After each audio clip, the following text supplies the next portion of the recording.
In chapter 6 of Genesis, we are told of the Lord's regret in creating humanity, as he senses the wickedness within mankind and believes that the heart of man will only become more evil. He plans to absolve himself from this regret by essentially restarting life on earth, by creating a large flood.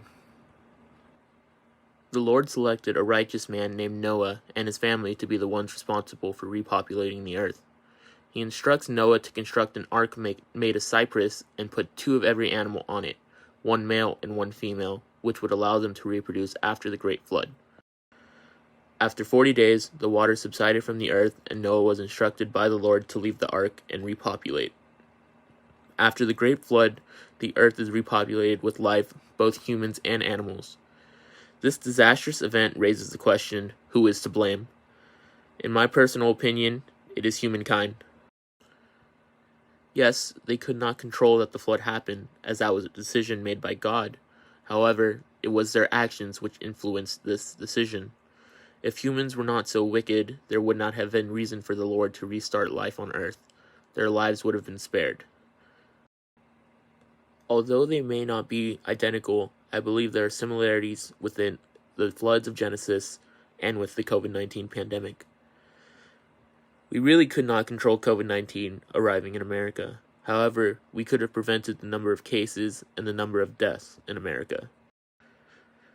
I'm not saying that the general population can be entirely blamed for the pandemic. Most of the blame can be placed on the pathetic response, or rather the lack of response by the current administration.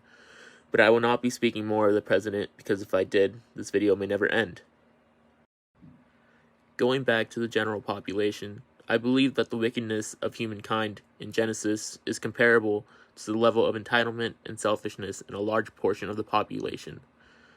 Whether it's the arrogant patriots who don't want to wear a mask during this pandemic because it impedes their constitutional rights as American, or the naive young people who feel that they can go out and party during this pandemic because it's just like the flu and it won't kill them. It is that entitlement and selfishness which contributes to the 9.3 million cases and 230,000 deaths in the United States alone.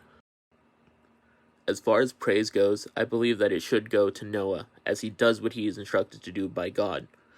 The Noahs of today are those who follow social distancing orders, those who wear masks, and those who only go out for essential reasons.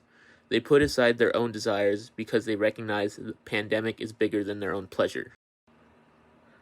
As for returning back to normal in this world, I can only hope for when the flood subsides and we can leave the ark again. Stay home, wear a mask, and vote. Thank you.